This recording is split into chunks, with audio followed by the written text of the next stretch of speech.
sekarang kita masuk pada materi pengajian kita. Bismillahirrahmanirrahim. Setiap muslim yang diberikan oleh Allah Subhanahu wa taala umur yang panjang dalam kehidupannya pasti memiliki banyak pengalaman dan pelajaran. Sebenarnya pelajaran yang paling berharga itu adalah pengalaman.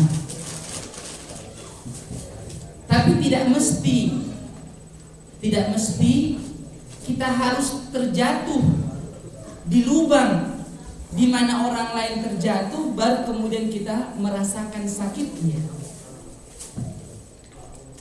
Allah Subhanahu wa taala telah menyebutkan hampir sepertiga bagian dalam Al-Qur'an itu berisi tentang kisah-kisah yang menunjukkan pentingnya kita mengambil pelajaran dan ibrah dari kisah-kisah tersebut. Jadi Al-Quran jamaah sekalian itu terbagi atas 3 bagian. Sepertiga bagian pembahasan adalah tauhid, tentang ketauhidan. Sepertiga yang kedua tentang hukum-hukum halal dan haram. Dan sepertiga yang ketiga adalah tentang kisah-kisah. Faqasusil qasas la'allakum tatafakkarun. Dan kami menceritakan kisah-kisah tersebut agar kita mengambil pelajaran, agar kita berpikir dengan kisah-kisah tersebut. Nah, Abdullah ibnu Mas'ud radhiyallahu an pernah mengatakan, ambillah pelajaran itu dari orang yang telah meninggal dunia. Kenapa? Karena orang yang telah meninggal dunia itu telah terbukti bahwa dirinya telah sukses mengakhiri kehidupannya dengan husnul khatimah. Mengakhiri kehidupannya dengan husnul khatimah. Akhir yang baik. Adapun manusia yang masih hidup ini belum tentu. Jangan terlalu banyak melihat atau mengambil pelajaran dari orang-orang yang masih hidup, meskipun ada pelajaran juga di sana. Tapi coba kita bandingkan diri kita dengan orang-orang yang telah sukses melewati kehidupan ini. Di antaranya adalah Rasulullah Shallallahu Alaihi Wasallam, para anbiya, para nabi-nabi yang dicoba dengan penyakit, yang kemudian ada nabi yang mau dibunuh oleh saudaranya dan seterusnya. Itu dikisahkan lengkap, dan kisah terpanjang dalam Al-Quran adalah kisah Nabi Yusuf alaihissalam. Bagaimana beliau diuji oleh Allah Subhanahu wa taala dengan berbagai macam cobaan. Penting jamaah sekalian untuk kita mengambil pelajaran dari kisah-kisah tersebut. Pada saat ini kita kekurangan teladan. Saat ini kita kekurangan orang yang bisa menjadi contoh. Maka para ulama menasihatkan kita untuk banyak membaca sejarah, agar kita tahu membandingkan bagaimana bisa Imam Syafi'i mengkhatamkan 2 kali Al-Quran dalam 1 hari di bulan Ramadan. Itu yang sulit muncul di zaman ini. Maka kita mesti membangun semangat kita dengan membaca kehebatan orang-orang terdahulu kita. Waktu yang diberikan oleh Allah sama, kemudian fisik yang sempurna sama juga diberikan oleh Allah Subhanahu wa taala. Maka hendaknya kita mengambil pelajaran dari kisah-kisah tersebut. Pada kesempatan yang singkat ini, saya akan menyebutkan sebuah kisah dan pelajaran dari kitab Mukhtasar Minhajul Qasidin yang ditulis oleh Imam Ibnu Qudamah Al-Maqdisi di halaman yang ke-24, beliau menyebutkan sebuah riwayat yang sangat indah bagi kami dan bagi kita sekalian untuk menjadi pelajaran. Apa itu? Kisah dua orang sahabat yang mereka berdua adalah para penuntut ilmu dan ulama. Rawa an Syaqiq, diriwayatkan dari Syaqiq rahimahullahu ta'ala, annahu qala li Hatim, berkata kepada Hatim. Syaqiq ini berkata kepada Hatim, kamu telah menemani saya dalam waktu yang sudah cukup lama. Apa yang telah kamu pelajari dengan kebersamaanmu kepada saya? Maka Hatim memberikan penjelasan tentang 8 masalah. Saya sudah bersama dengan Anda, Syaqiq, dalam waktu yang lama, dan saya mempelajari dari Anda 8 perkara. Apa itu? Kata beliau yang pertama,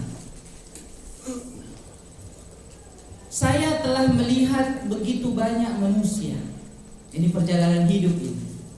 Saya telah melihat begitu banyak manusia, dan setiap manusia pasti memiliki sesuatu yang dia cintai dalam kehidupannya. Ada yang sangat mencintai istrinya, ada yang sangat mencintai rumahnya, ada yang mencintai mobilnya, ada yang sangat mencintai sukunya, kabilahnya, dan seterusnya. Setiap manusia memiliki kecintaan terhadap sesuatu. Ada yang sangat cinta terhadap istrinya.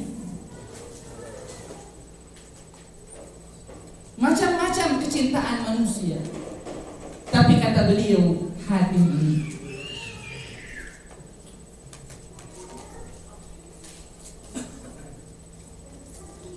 saya melihat pada saat manusia itu masuk ke dalam kuburnya, tidak ada satupun yang dicintainya. Bagaimanapun sangat cintanya kepada orang tersebut, dia tidak ingin ikut bersamanya masuk ke dalam kubur. Coba, kalau ada seorang wanita mencintai seorang laki-laki, jika laki-laki itu meninggal dunia, kira-kira wanitanya mau ikut bersamanya masuk ke dalam kubur? Tidak.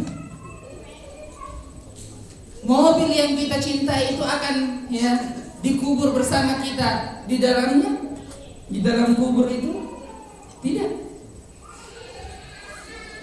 Orang tua yang kita cintai, bagaimanapun cinta seorang anak kepada orang tuanya, jika orang tuanya meninggal dunia, apakah anak itu mau ikut bersamanya ke dalam kubur?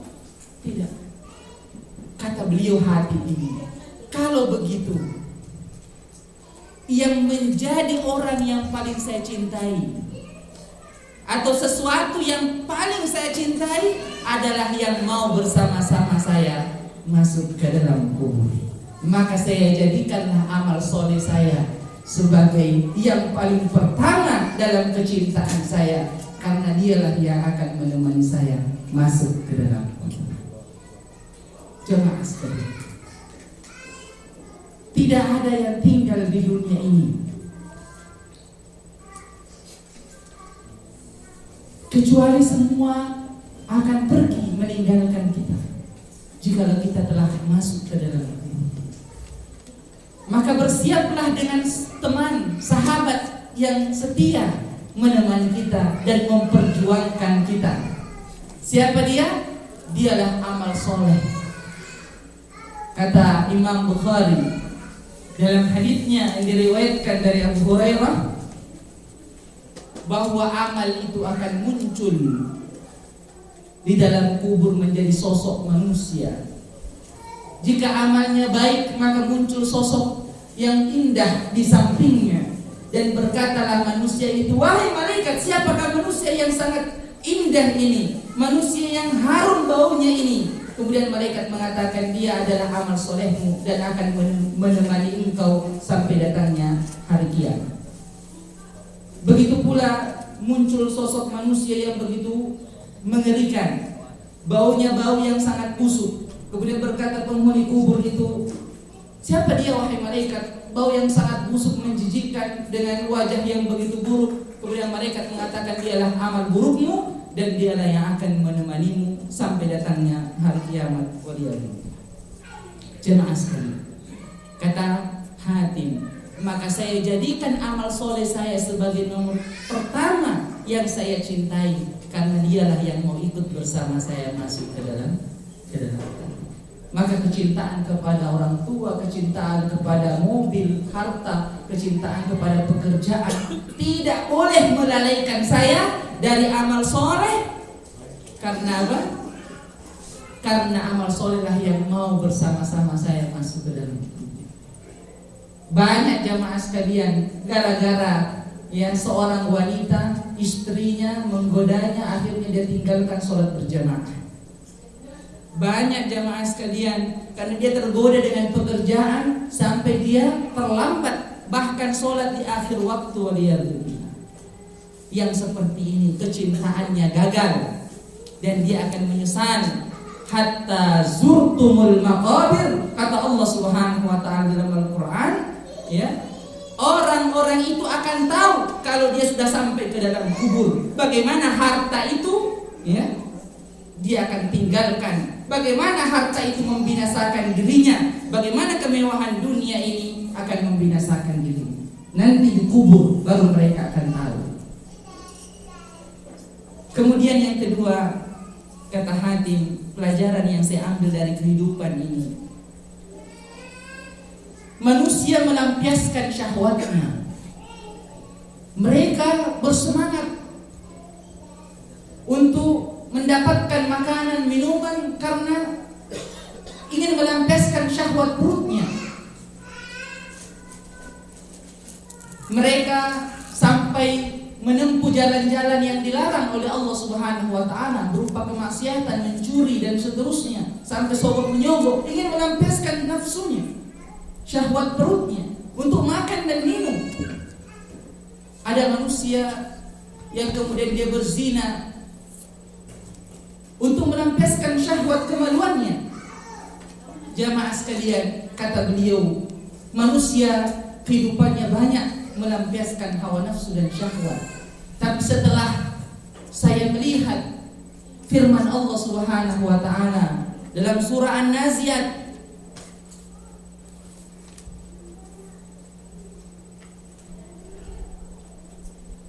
wa nahan nafsa 'anil hawa. Surah An-Naziat ayat keempat. Dalam ayat ketiga disebutkan, wa amma man khafa maqama rabbih wa nahan nafsa 'anil hawa fa innal jannata hiyal ma'wa. Maka kata beliau, setelah saya melihat ayat ini, setelah saya mempelajari ayat ini, Allah Subhanahu wa taala mengatakan, siapa yang takut, wa amma man khafa maqama rabbih, siapa yang takut kepada Tuhannya, Rabbnya, wa nahan nafsa 'anil hawa, kemudian dia tidak jadi melakukan perbuatan dosa dan maksiat karena takutnya kepada Allah Subhanahu wa taala, fa innal jannata hiyal ma'wa, maka surga lah tempat kembali. Kata beliau, setelah saya mendengarkan ayat ini, saya jaga diri saya. Saya tidak mau melakukan perbuatan dosa, saya tidak mau melaksanakan perbuatan maksiat karena saya takut kepada Allah dan saya ingin masuk ke dalam surga. Allah sudah menjamin. Wa amma man khafa maqama rabbih. Siapa yang takut kepada Allah, kemudian dia menjaga diri, padahal dia mampu untuk melakukannya, dia mampu untuk mengerjakan perbuatan dosa itu, tapi karena takutnya kepada Allah, maka Allah membalasnya dengan surga. Yang ketiga, kata beliau, saya melihat manusia begitu sibuk mengumpulkan harta, bahkan di antara mereka karena begitu sayangnya dengan hartanya, dia menjaga harta itu dengan sekuat tenaganya, masukkan ke bank. Dulu ada manusia, jika memiliki barang yang dicintai maka dia akan menjaganya. Dulu ya, dikenal dengan berangkas. Jika ada harta yang sangat berharga dimasukkan ke dalam berangkas itu, dikunci dengan ya sandi-sandi yang banyak sehingga tidak ada orang yang mengetahui. Manusia memiliki sesuatu yang dia cintai. Kalau manusia itu mencintai sesuatu, kalau orang itu memiliki sesuatu yang berharga, maka pasti dia akan menjaganya sekuat tenaga agar tidak hilang. Maka kata beliau, saya mencari-cari tempat agar harta saya, apa yang saya anggap berharga, tidak hilang. Karena kalau yang lain kita simpan boleh jadi akan hilang. Bahkan kalau kita meninggal dunia, ya otomatis tidak menjadi milik kita. Harta jamaah sekalian itu tidak akan menjadi milik seseorang kecuali setelah dia gunakan sampai habis atau yang dia sedekahkan di jalan Allah Subhanahu wa taala. Adapun harta yang dia simpan itu milik ahli warisnya dan bukan miliknya. Maka jamaah sekalian, kata beliau, saya jika memiliki harta yang berharga, maka saya simpan di sisi Allah Subhanahu wa taala agar dia kekal dan tidak hilang. Kemudian beliau membaca firman Allah Subhanahu wa taala dalam surah An-Nahl ayat 96, ma indakum yanfadu wa ma indallahi baq.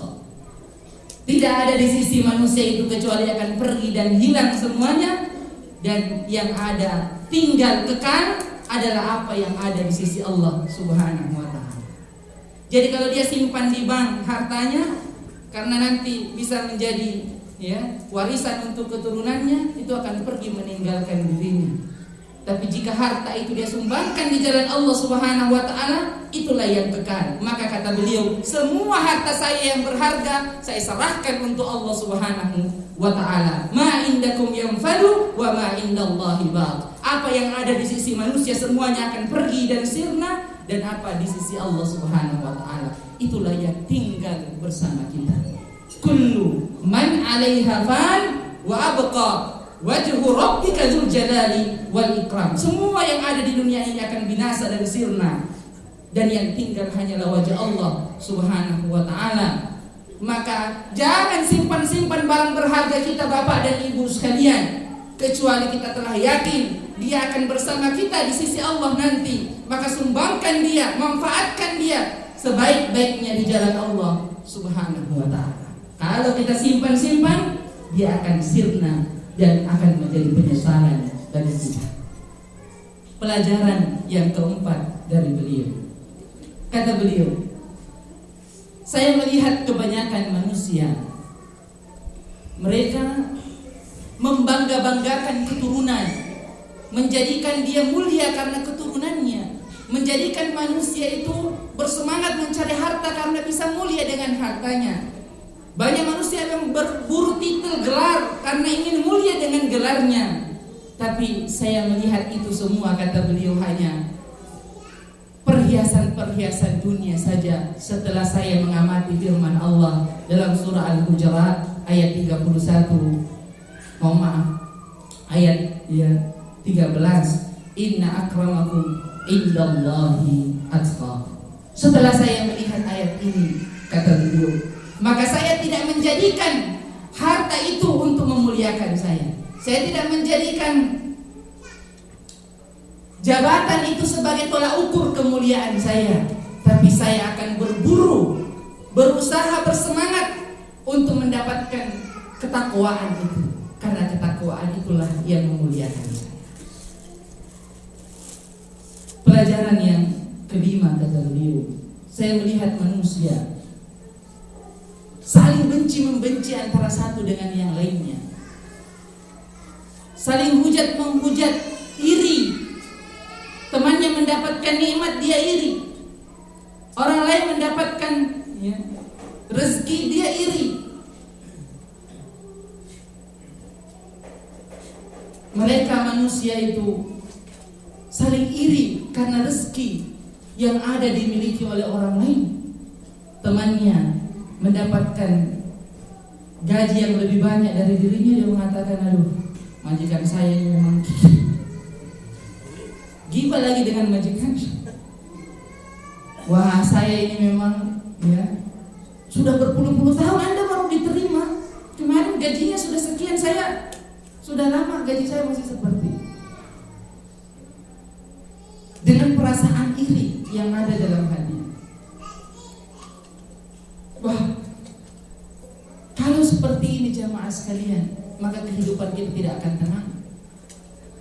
Tetangga kita punya mobil, kita yang bunyi karena mobil yang ada dimiliki tetangga kita. Tetangga kita jamaah sekalian mendapatkan ya rezeki sehingga dapat kulkas, ya kita yang kedinginan. Karena sibuk memikirkan tetangga kita, kita tidak senang.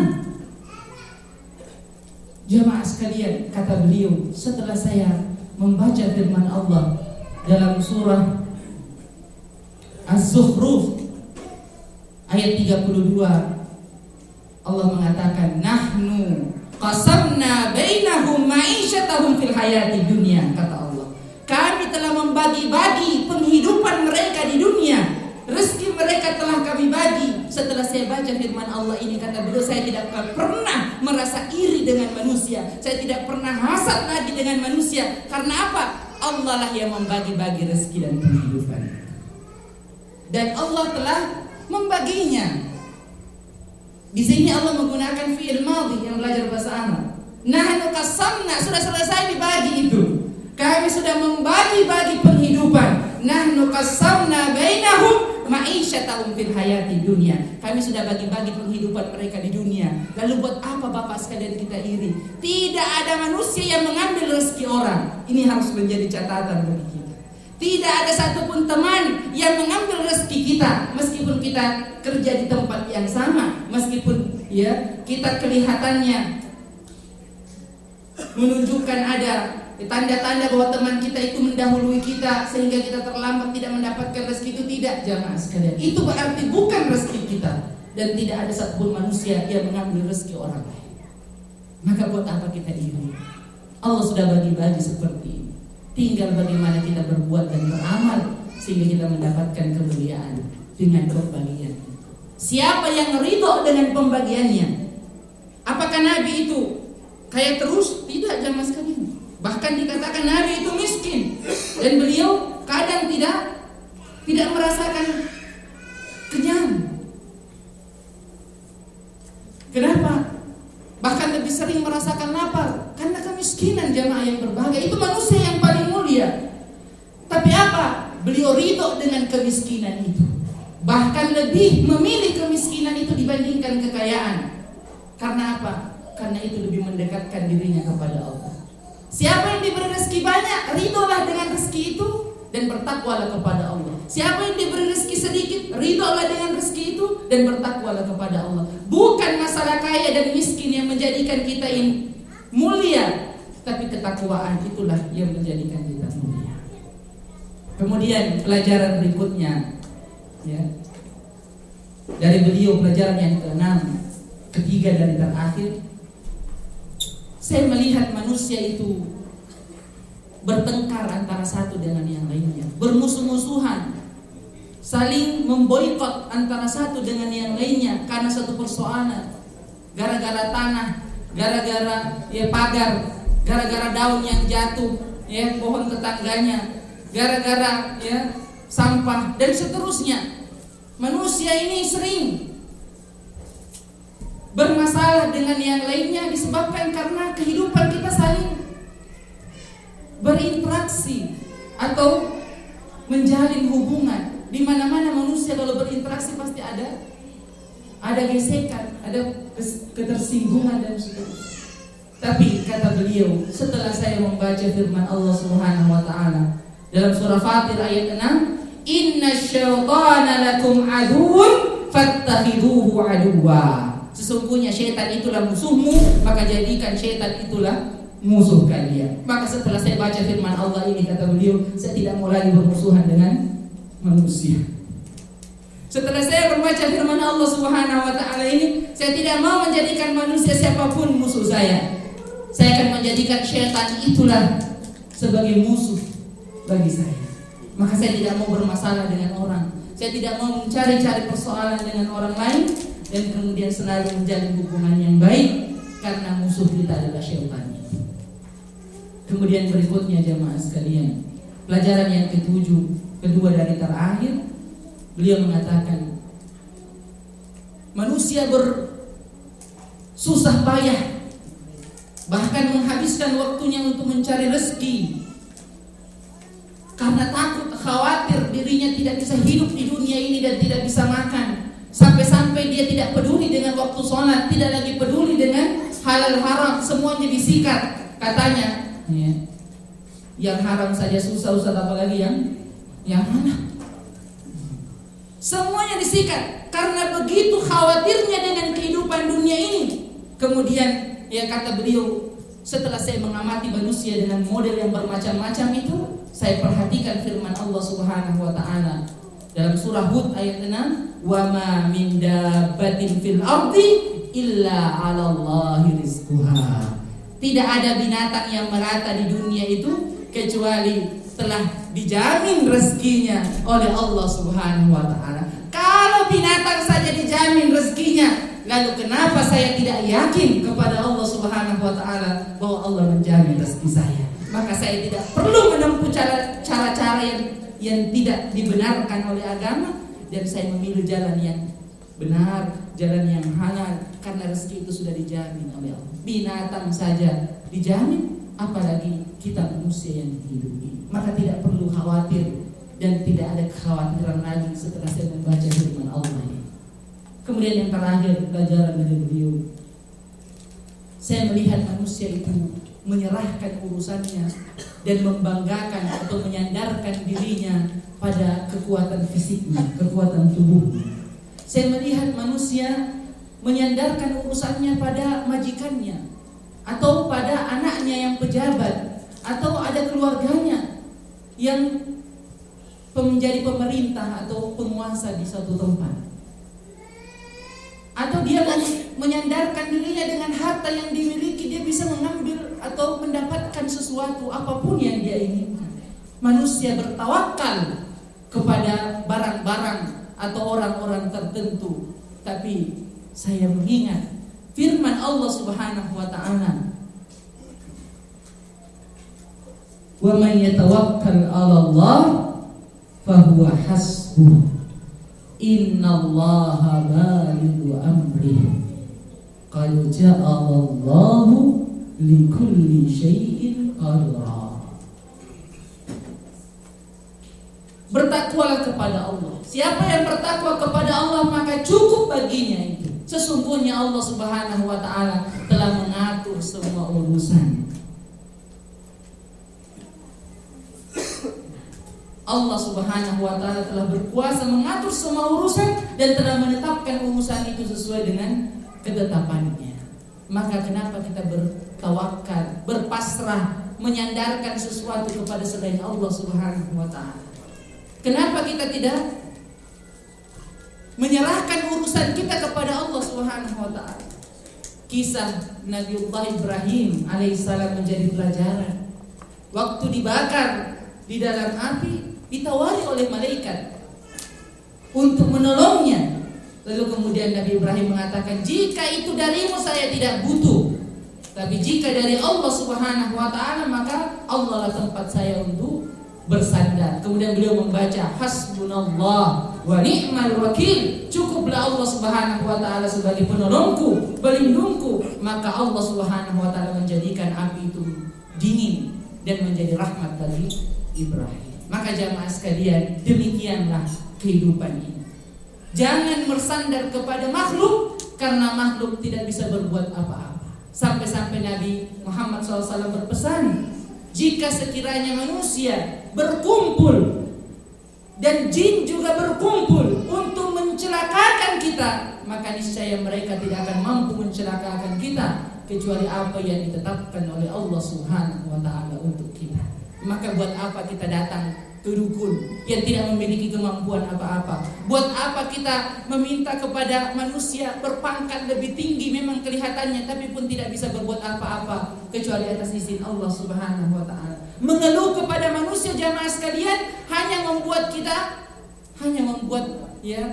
sedih jika orang itu menolak kita. Mengeluh kepada manusia hanya membuat aib kita tersebar, karena orang itu akan menceritakan kepada yang lainnya. Mengeluhlah kepada Allah Subhanahu wa taala. Di sepertiga malam yang terakhir, Allah Subhanahu wa taala mengatakan, siapa di antara hamba-hambaku yang meminta kepadaku, niscaya ku berikan apa yang diminta. Siapa minta ampun maka ku ampuni, dan siapa yang bertobat maka niscaya Allah Subhanahu wa taala akan menerima tobatnya. Maka jamaah yang berbahagia, 8 pelajaran yang singkat ini adalah gambaran pelajaran kehidupan yang menjadikan kita semakin kuat dan tidak terpengaruh dan terperdaya dengan kehidupan dunia. Sesungguhnya keberuntungan itu, faman zuhziha 'anil nari wa udkhilal jannah. Sesungguhnya keberuntungan itu kalau kita sudah diumumkan masuk ke dalam surga, itulah keberuntungan. Dan sebelum itu maka semuanya hanya fana dan sirna. Keberuntungan yang hakiki adalah masuknya seseorang itu ke dalam surga, dan Allah mengatakan di ayat berikutnya, wa mal hayatud dunya illa mata'ul ghurur. Dan kehidupan dunia ini hanya memperdayakan. Semoga dengan pelajaran kisah tadi mendapatkan perhatian dari kita semua dan manfaat yang besar kita bisa ambil darinya. Subhanakallahumma wa bihamdika asyhadu an la ilaha illa anta astaghfiruka wa atubu ilaik. Assalamualaikum warahmatullahi wabarakatuh.